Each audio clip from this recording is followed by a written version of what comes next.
नमस्कार, मैं पेन वाजपेयी अपने YouTube चैनल मेघ पेन वाजपेयी पे आपका बहुत बहुत स्वागत करता हूं। ये वीडियो एसएससी CHSL 2021-22 के जो एस्पिरेंट हैं जिनका टियर 2 एग्जाम 18 सितंबर को लगा हुआ है, उनके लिए बहुत ही ज़्यादा ये क्लास हेल्पफुल होने वाली है, क्योंकि आज के इस वीडियो में हम लोग 3 जो इम्पोर्टेंट टॉपिक हैं उनको यहाँ पे अच्छे तरीके से एक्सप्लेन करेंगे। पहला टॉपिक है कि भारतीय अर्थव्यवस्था पर इंटरनेट का भारतीय अर्थव्यवस्था में इंटरनेट का महत्व क्या है, उसके अलावा नीति आयोग, उसके अलावा लोकपाल। तो ये तीनों इंपॉर्टेंट टॉपिक हैं, इनको कैसे आप लिख सकते हैं, किस तरीके से आपको सोचना है, क्या लिखना है, इंट्रोडक्शन कैसे लिखेंगे, मेन बॉडी कैसे लिखेंगे, कंक्लूजन में आप क्या लिखेंगे, तो वो सारी चीज़ें यहाँ पे हम लोग डिस्कस करेंगे। तो एक ही वीडियो में इन तीनों टॉपिक को कवर करेंगे। तो वीडियो थोड़ा सा लंबा जरूर हो सकता है, लेकिन बहुत कुछ यहाँ से आप सीख के जाने वाले, क्योंकि एग्जाम आपका बहुत नियर है और जो बातें मैं आपको बताऊंगा अगर उन्हें आप इम्प्लीमेंट करेंगे तो मैं दावे के साथ कह सकता हूं कि ऐसे में आप 40 के आसपास मार्क्स लेके आएंगे। और अगर आपके ऐसे में 40 के आसपास मार्क्स आ गए तो लेटर में भी अगर आपने ठीक ठाक लिख दिया तो 35 या उससे ऊपर आपको मार्क्स मिल जाएंगे और आप डेफिनेटली 70 या उससे ऊपर मार्क्स जो है वो गेन कर सकते हैं। ये जो टॉपिक तीनों हम लोग एक्सप्लेन करेंगे, ये हमारा जो कंटेंट है उसी में ये टॉपिक दिए हुए हैं तीनों। उसके अलावा यहाँ पे 100+ मोस्ट इंपॉर्टेंट आपको कंटेंट में टॉपिक मिल रहे हैं, जो कि करंट के भी हैं, कॉमन के भी हैं। उसके अलावा लेटर, प्रिसाइज, उनका फॉर्मेट कैसे, और ढेर सारे आपको वीडियोस मिलेंगे कैसे आपको ऐसे लिखना है, कैसे लेटर लिखना है, कैसे प्रिसाइज लिखनी है। उसके अलावा 50+ आपको RTI की कॉपी मिलेंगी और इसमें आपकी जो 4 से 5 कॉपी है ये भी चेक करा, और मैं आपको ग्रुप ऐड कर दूंगा जिससे कि जो डेली बच्चे प्रैक्टिस कर रहे हैं उनकी जो टॉपर्स की कॉपी है वो भी आप देख पाएंगे। तो अगर आपको इस कोर्स को लेना है तो करना क्या है, 6307185699 इस नंबर पे आप व्हाट्सएप पे मैसेज करिए, आपको इसकी रिगार्डिंग सारी इन्फॉर्मेशन दे दी जाएगी। इतना मैं सभी से कहना चाहता हूँ कि इस बार बहुत अच्छी अपॉर्चुनिटी है आपके पास। तो जो बच्चे बॉर्डर पे भी हैं उनको भी बहुत अच्छे तरीके से प्रिपरेशन करने की जरूरत है। उसके अलावा अब आपके पास इतना टाइम नहीं है कि आप किसी बुक पे काम करो, यहाँ पे हमने सारा सेलेक्टेड कंटेंट आपको दे दिया है, इसी पे आपको काम करने की जरूरत है, इसी पे मेहनत करने की जरूरत है। और 4 से 5 जो कॉपी मैं आपकी चेक करूंगा, इससे आपको एक क्लियर कट आइडिया लग जाएगा कि आपको मतलब कितनी आपकी परफॉर्मेंस है और क्या आपको इम्प्रूव करना चाहिए। जैसे कि पहला जो टॉपिक है, पहले हम लोग सारी चीज़ों को समझेंगे। जैसे कि पहला टॉपिक है कि आधुनिक अर्थव्यवस्था में इंटरनेट का महत्व। तो आधुनिक अर्थव्यवस्था में इंटरनेट ने किस तरीके से उसकी इम्पोर्टेंस बनी है, मतलब अर्थव्यवस्था के आयाम को किस तरीके से चेंज किया है। तो अर्थव्यवस्था में किस तरीके से फायदेमंद हुआ है, चाहे वो नौकरी के क्षेत्र में हो, चाहे एजुकेशन के क्षेत्र में हो, मतलब कितना वाइड हम सोच सकते हैं। किस तरीके से यहाँ पे जॉब्स का जो स्ट्रक्चर है वो बदल गया है, मतलब इकोनॉमी में आपका डिजिटली सारी चीज़ें हो गई हैं, जैसे कि वेब डेवलपर हैं, वेबसाइट डेवलपर हैं, ऐप डेवलपर हैं। उसके अलावा ऑनलाइन इंडस्ट्री ग्रो कर रही है, उसमें जॉब प्रोफाइल बहुत बढ़ रही है। उसके अलावा जो बैंकिंग सिस्टम है उसको भी इसने बहुत ज़्यादा इम्पेक्ट किया है। तो कहने का मतलब ये कि पहले आप जब भी आपको टॉपिक मिले तो उसके बारे में पहले डिटेल में 2-4 मिनट सोचिए कि ये एक्चुअल में कहना क्या चाहता है, और फिर उसके बारे में आप एक्सप्लेन करिए। आधुनिक अर्थव्यवस्था में इंटरनेट का क्या महत्व है, तो आधुनिक जो इकोनॉमी है उसमें इंटरनेट किस तरीके से इम्पोर्टेंस जो रोल है वो प्ले कर रहा है। जैसे कि इकोनॉमी में अब ऑनलाइन ढेर सारी कंपनियां एजुकेशन के फील्ड में खड़ी हो रही हैं, तो उससे भी कहीं ना कहीं हमारी इकोनॉमी को फ़ायदा होगा कि वो ग्रो कर रही है, तो उनके साथ साथ वो अपना स्टाफ भी रखेंगे, तो कहीं ना कहीं इकोनॉमी हमारी चल रही है। उसके अलावा CSC है, कॉमन सर्विस सेंटर, या इस तरीके की चीज़ें हैं, तो ये भी लोगों को एम्पावर कर रही हैं, लोगों को रोजगार दे रही हैं। इसके अलावा मोटिवेशनल स्पीकर, ये अपने बिजनेस को मतलब ग्रो कर रहे हैं, लोगों को बिजनेस की ट्रेनिंग दे रहे हैं, तो ये भी कहीं ना कहीं जॉब अपॉर्चुनिटी जो है वो क्रिएट कर रहा है। तो कहने का मतलब ये है कि आपको हर डायमेंशन में सोचना, जितना आप बेहतर सोच पाएंगे उतने अच्छे आपको मार्क्स मिलेंगे, और जितना आप फैक्ट जो है वो बता सकें उसमें आपको काफ़ी यहाँ पे जो है सहूलियत मिलेगी। जैसे कि इंटरनेट का महत्व पूछा गया, तो ये भी आप बता सकते हैं कि हम मतलब इंटरनेट कंज्यूम में किस रैंक पे आते हैं, रैंकिंग का डाटा आप डाल सकते हैं। तो ये सारी चीज़ें बहुत अच्छा इम्पैक्ट क्रिएट करेंगी। उसके अलावा आप कोटेशन डाल सकते हैं, जैसे कि इंसान जितना आजकल ऑनलाइन होता जा रहा है, इंसानियत उतनी आगे ऑफलाइन होती जा रही है। मतलब इंसान जितना ऑनलाइन होता जा रहा है, इंसानियत उतनी ऑफलाइन होती जा रही है। India will be a global player in the digital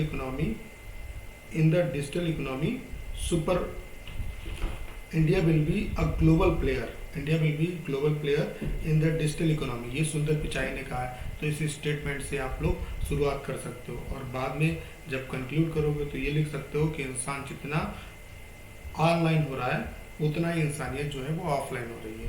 तो इस तरीके से कुछ कोटेशन, आप ढेर सारे कोटेशन लिख सकते हैं, ठीक है। तो देखते हैं कैसे लिखा गया है।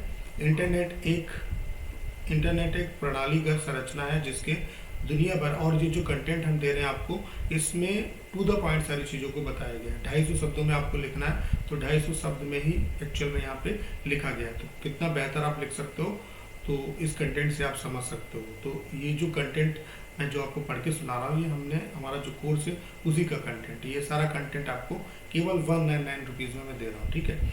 इंटरनेट एक प्रणाली का संरचना है जिसने दुनिया भर के विभिन्न कंप्यूटर नेटवर्क को आपस में जोड़कर संचार तथा वाणिज्य के तरीकों में क्रांति ला दी है। इंटरनेट आम जनता के लिए 1990 के दशक के आरंभ में उपलब्ध हुआ था तथा एक अनुमान के मुताबिक अब लगभग 4.5 अरब लोग इंटरनेट का इस्तेमाल करते हैं। तो काफ़ी अच्छे तरीके से जो इंट्रोडक्शन है वो दी गई है। तो आपको भी मैं ये राय देता हूँ कि जब भी आप इंट्रोडक्शन लिखें तो आपके शब्द कुछ इस तरीके से होने चाहिए, ऐसा ना लगे एग्जामिनर की कोई बच्चा लिख रहा है। आप ऐसे लिखो ताकि आप एक पढ़े लिखे इंसान, और यही चीज़ देखी जाती है। उसके अलावा जितना आप कोटेशन यूज करेंगे, रैंकिंग का डाटा जितना डालेंगे, वो कहीं ना कहीं ज़्यादा इंप्रेस करता है, ठीक है। इंटरनेट का प्रयोग दिन प्रतिदिन की कई गतिविधियों में किया जाता है, जिसमें व्यक्तिगत ब्राउजिंग से लेकर बैंकिंग आदि जैसे आर्थिक गतिविधियों भी शामिल है। इंटरनेट आधुनिक अर्थव्यवस्था का एक महत्वपूर्ण हिस्सा है। यह लोगों को अपना ऑनलाइन व्यवसाय शुरू करने का अवसर देता है, जैसे ई कॉमर्स कंपनियां इस तरीके से ग्रो हो रही हैं, उनका बाजार कितने मिलियन बिलियन डॉलर का है। तो ये सारी चीज़ें आप यहाँ पे कनेक्ट कर सकते हैं।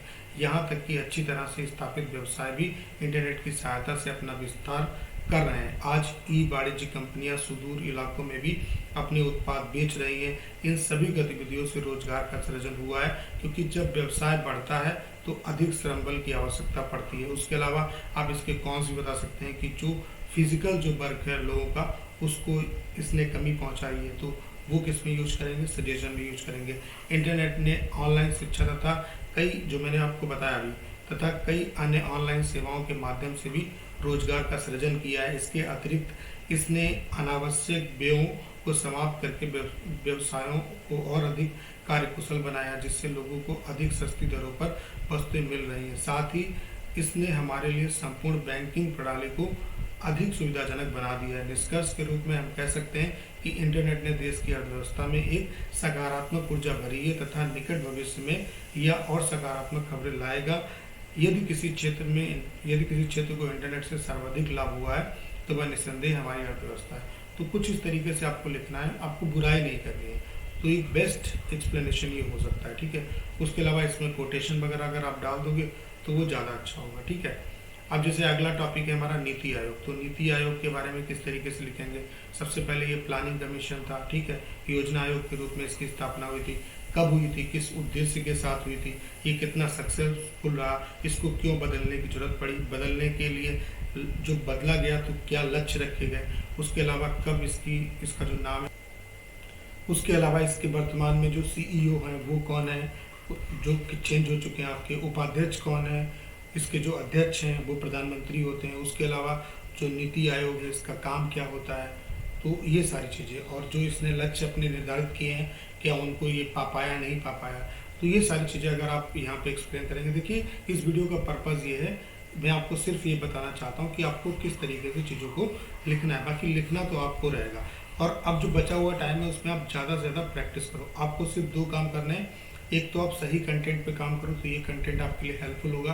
तो यहाँ से जैसे आपको 100 टॉपिक मिल रहे हैं तो अपने दिमाग लगाइए आप, और उसमें से 50 या 30 टॉपिक जो हैं आप देखिए कि कौन से इंपॉर्टेंट हो सकते हैं, मैं भी आपको बता दूंगा, और उस पर ज़्यादा से ज़्यादा लिखने की आप प्रैक्टिस करिए। उसके अलावा जो रैंकिंग का डाटा है, कोटेशन है, और जो फैक्ट्स हैं उन पे आप ज़्यादा काम करिए, तो कहीं ना कहीं आप बहुत अच्छा करके आएंगे एग्जाम में, ठीक है।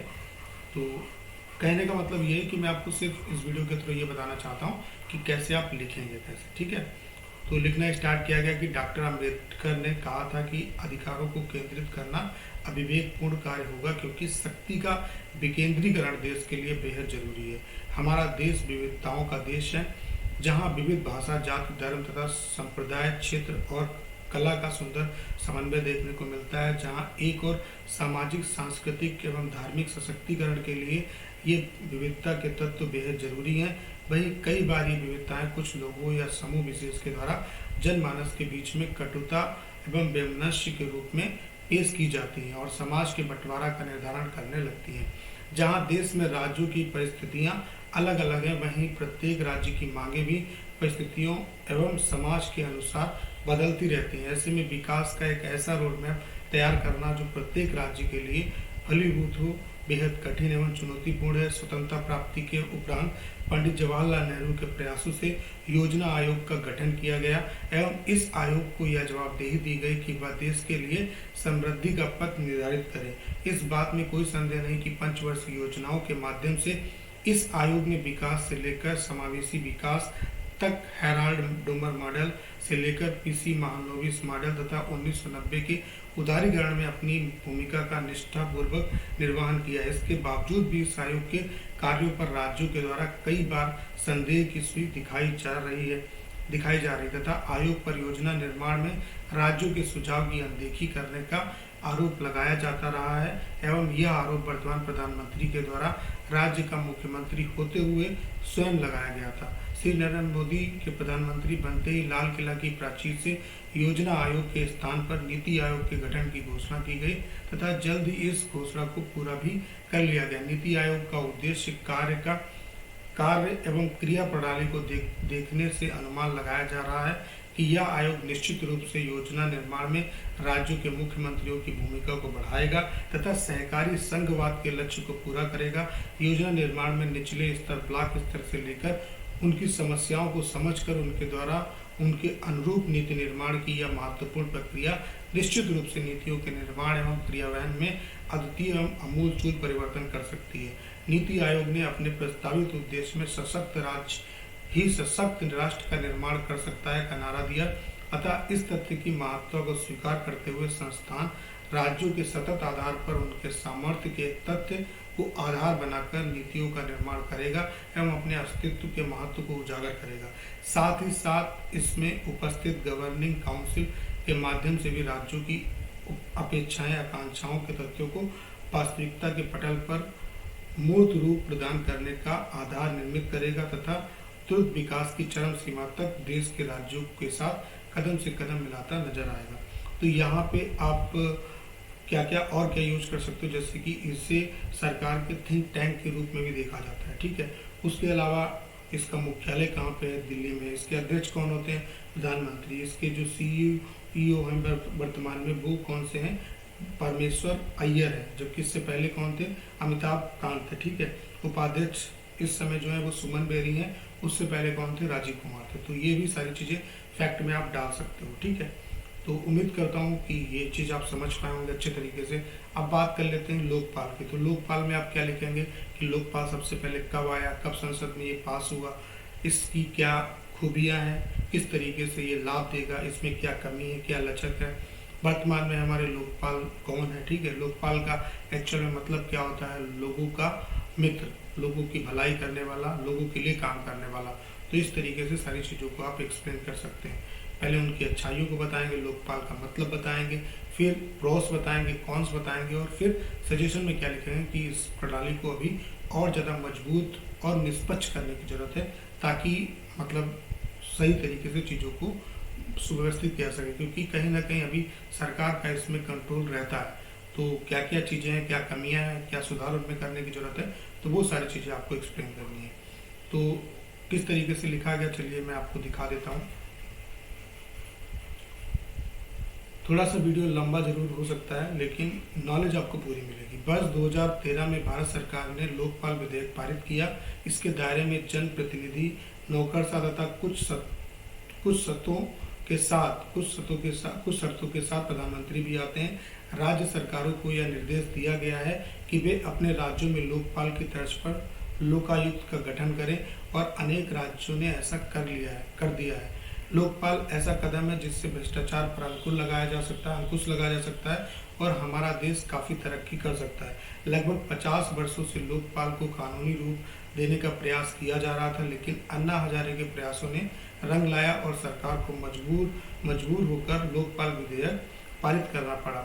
अब अगर कोई जनप्रतिनिधि या नौकरशाह भ्रष्टाचार में लिप्त पाया जाता है तो उस पर शीघ्र कार्रवाई की जाएगी और मामले का निपटारा अतिशीघ्र किया जाएगा। हमारे देश में विगत कुछ वर्षों में कई तरह के भ्रष्टाचार एवं घोटाले उजागर हुए हैं, जैसे कोयला घोटाला, स्पेक्ट्रम घोटाला, CWC घोटाला तथा जमीन घोटाला। इन घोटालों में जनप्रतिनिधि, नौकरशाह तथा उद्योगपति की संलिप्तता पाई गई है, लेकिन जब से लोकपाल विधेयक पारित हुआ है हमारे देश में भ्रष्टाचार में काफी कमी आई है और हम तरक्की कर रहे हैं। हालांकि इस दिशा में मीडिया की प्रशंसनीय भूमिका से इनकार नहीं किया जा सकता। भ्रष्टाचार या गलत काम करने वाले लोगों के दिल में भय पैदा हो गया है। सरकार में पारदर्शिता आई है तथा लोग अपने अधिकारों के प्रति सजग हो गए हैं। अतः लोकपाल एक प्रशंसनीय कदम है। हमने इसे देर से लागू किया, इसके बावजूद यह हमारे लिए काफी उपयोगी साबित हो रहा है। हम आशा करते हैं कि आने वाले समय में हमारा देश भ्रष्टाचार मुक्त हो जाएगा। हमारे देश में मजबूत लोकपाल की मांग की गई थी, जिसके अंतर्गत न्यायपालिका तथा छोटे अधिकारी को भी लाने की बात कही गई थी, लेकिन सरकार ने लचीला लोकपाल पारित किया। न्यायपालिका को इससे अलग रखा गया। लोकपाल की नियुक्ति का अधिकार प्रधानमंत्री, विपक्षी दल के नेता के साथ साथ कुछ अन्य लोगों को दी गई। यह प्रक्रिया पारदर्शिता को हानि पहुंचाती है तथा भ्रष्टाचार को जड़ से खत्म करने में दिक्कत पैदा करती है। अभी भी देश के कई राज्यों में लोकायुक्त का गठन नहीं हुआ है, जिससे राजनीतिक इच्छा शक्ति की कमी दिखती है। दोषी व्यक्तियों के लिए कठोर दंड का प्रावधान नहीं है। अभी तक हमारे देश में विदेशों से काला धन नहीं आया है, जो एक चिंता का विषय है। लोकपाल में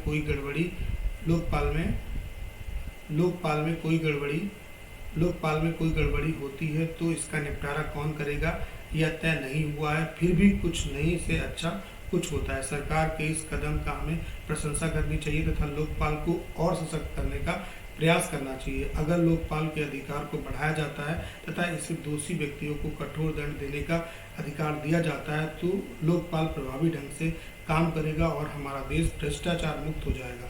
हम किसी संस्था या कानून से किसी भी बुराई का पूर्णतः अंत नहीं कर सकते।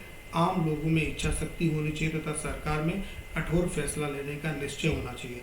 अतः लोकपाल हमारे देश के प्रजातांत्रिक मूल्यों की रक्षा करते हुए हमारे देश को प्रगति पथ पर अग्रसर कर रहा है। देश की जनसंख्या एवं विशालता को देखते हुए कुछ समस्याओं का आना स्वाभाविक है, लेकिन इससे निराश होने की जरूरत नहीं है, क्योंकि आने वाले वर्षों में लोकपाल के अच्छे परिणाम सामने आएंगे और तब हम उसके महत्व को महसूस कर पाएंगे। तो इस तरीके से लिखा जाए। इसमें आप और क्या ऐड कर सकते हो, जैसे कि लोकपाल के बारे में अगर बोला जाए तो स्टेटमेंट भी लिख सकते हो कि I feel a little big, there is nothing to worry about it, it will go on till we have strong Lokpal. तो ये स्टेटमेंट जो है वो अन्ना हजारे ने दिया है। उसके अलावा महात्मा गांधी का भी स्टेटमेंट दे सकते हो आप। निरंतर विकास जीवन का नियम है और जो व्यक्ति खुद को सही दिखाने के लिए हमेशा अपनी रूढ़वादिता को बरकरार रखने की कोशिश करता है, वो खुद को गलत स्थिति में पहुंचा देता है। वर्तमान में जो हमारे लोकपाल हैं वो कौन है, जैसे कि पिनाकी चंद्र घोष है। ये कब बनाए गए, ये सुप्रीम कोर्ट के पहले मतलब जो थे उसमें सुप्रीम कोर्ट से इनका रिलेशन था, ठीक है, ये वहाँ के जज थे। तो ये सारी चीज़ें आप यहाँ पे एक्सप्लेन कर सकते हो प्रेजेंट के पॉइंट ऑफ व्यू से। तो आपको मेरी राय क्या है कि आप कोई भी आपको टॉपिक मिलता है तो उसके बारे में पहले 2-4 मिनट सोचिए कि एक्चुअल में टॉपिक कहना क्या चाहता है, फिर देखिए कि इंट्रोडक्शन में क्या डालना है, मेन बॉडी में क्या डालना है और कंक्लूजन में क्या डालना है। इंट्रोडक्शन आपका ऐसा होना चाहिए कि एग्जामिनर आपके इंट्रोडक्शन से प्रभावित हो जाए। उसमें कोटेशन डालो आप, अगर हो सके तो रैंकिंग डाटा डालो और हमेशा प्रेजेंट कंडीशन से जोड़ने का प्रयास करो। तो उम्मीद करता हूँ कि क्लास अगर पूरी देखी होगी आपने तो बहुत कुछ आप सीख पाए होंगे। अगर आपको ऐसा कंटेंट बहुत ज़्यादा चाहिए, मतलब आप ढेर सारे टॉपिक तैयार करना चाहते हैं, तो मैं आपको 100+ सिलेक्टेड ऐसे दे रहा हूँ। उसके अलावा कंप्लीट कंटेंट मिल रहा है, लेटर, प्रिसाइज, उसका फॉर्मेट, ढेर सारे वीडियोस, 50+ आइडिया की कॉपी। उसके अलावा 4 से 5 कॉपी भी मैं आपकी चेक करूँगा, आप डेली टॉपर्स की कॉपी देख पाएंगे। तो ये जो कंप्लीट कंटेंट है, केवल इसका प्राइस हमने 199 रुपीज़ कर दिया। तो अगर आपको ये कंटेंट लेना है तो करना क्या, 6307185699 इस नंबर पे आप व्हाट्सएप पे मैसेज करिए, आपको इसके रिगार्डिंग सारी इन्फॉर्मेशन दे दी जाएगी। उम्मीद करता हूँ कि अगर आपने इस वीडियो को पूरा देखा होगा तो बहुत कुछ आप सीख पाएंगे। आपको करना क्या है, इस वीडियो को ज़्यादा शेयर करना है। उसके अलावा अगर आप चैनल पर नए हैं और आपने अभी तक इसे सब्सक्राइब नहीं किया है तो प्लीज़ चैनल को सब्सक्राइब करना मत भूलिएगा।